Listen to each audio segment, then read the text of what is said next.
One of the things they talked about with alcohol abuse statistics, they talked about 95,000 Americans die from the effects of alcohol use every year, and 60% increase since COVID. Now, if you think about it, with COVID, we went on lockdown for a good 6 months or so. People were at home, and most people aren't at home very often. They spend more time at work than they do at home. So when you're home, you put your, pajama bottoms on and you crack open a beer. So it doesn't surprise me that most people said they gained 20 pounds. They call it the COVID 20, and that drinking increased. I mean, people are at home, people are scared, people don't know what's going on. A lot of people lost their jobs. I mean, it is amazing to me how many businesses just dried up, went away. So that part doesn't surprise me at all. When it comes to alcohol testing, that's a huge issue in family law because you're transporting children from point A to point B. And I think you have to, once again, it's just like a drug test. You have to actually know what you're looking for. What exactly do you want to know? Do you want to know if spouse A drank over the last 3 days? Do you want to know if spouse A is a binge drinker or has an alcohol problem? Or do you want to know if they've used in the last 90 days? Does the court order say they can't use alcohol at all? I mean, alcohol is not an illegal substance. So I'm not sure how you want to go about putting those precautions on someone because it's not, like I said, it's not illegal. However, if they can't have alcohol when they have their child, one of the best things and one of the cheaper things to do is your ETG ETS, which is a urine test. And it goes back basically 3 days. So if you got the kids on Friday and you come into my office on Monday, that test should be able to tell me if you've had any alcohol in those 3 days. Years ago, that test was widely criticized because it was picking up hand sanitizer and stuff like that. Well, they changed the test about 2005. I think the test really had an upcoming, and they changed it completely around, and now it's a much better test. So we rely on it tremendously.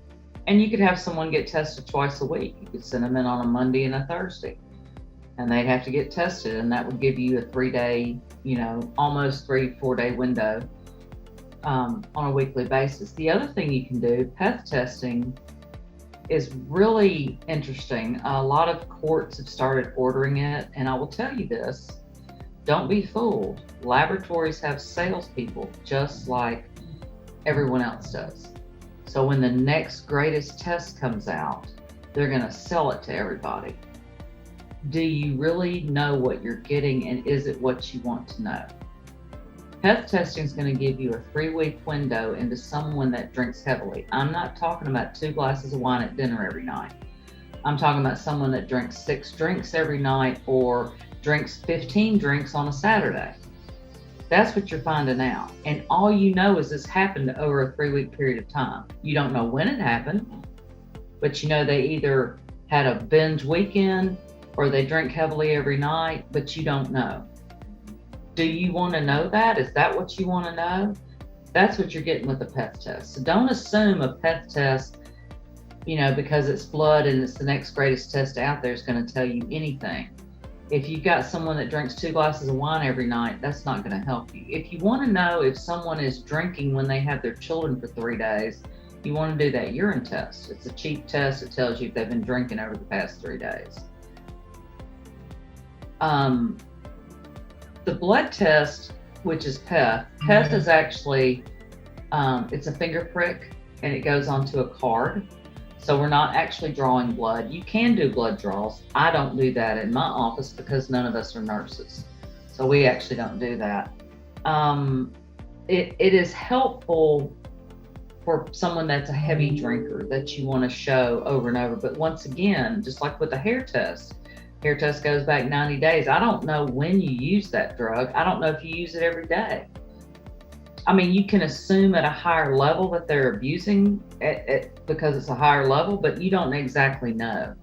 In the case of Peth, it's the same thing. We know they used in the past 3 weeks, but we don't know if they had a binge weekend, they went to a golf tournament and drank all weekend, or what happened. So once again, you have to look at what are you trying to find out. Peth has its benefits, and I think that's one of them. As someone that's a heavy drinker or a binge drinker, it can definitely show you that. Once again, it's not specific enough to say, oh, this person drinks every day. You don't know that. I think that it's the reason it's mainly used in recovery is because it's a really good indicator once someone has quit drinking. It's a really good indicator when they start drinking again. And that's used primarily in recovery industry. I don't think it's a good thing to use at the family lawyer level, because all it's going to show is that someone's a binge drinker. If that's something you want to show, it would be a great test for that. Your ETG in the hair will give you a 90-day window. Once again, you don't know when they used in that 90 days, and is that really what you want to know? Now, if this person has been court ordered to not do any alcohol at all, your Peth and your ETG hair would both be great for that. I still recommend the urine test. It gives you that 3-day window. It's cheap. It's the way to go. You're not going to see breathalyzers much in the family lawyer business, because unless you're worried about someone being drunk on the way over here and you call me and say, hey, I need you to do a breathalyzer because I think Johnny may be drunk, that would be when we would use a breathalyzer. But in general, you're not going to use that for alcohol.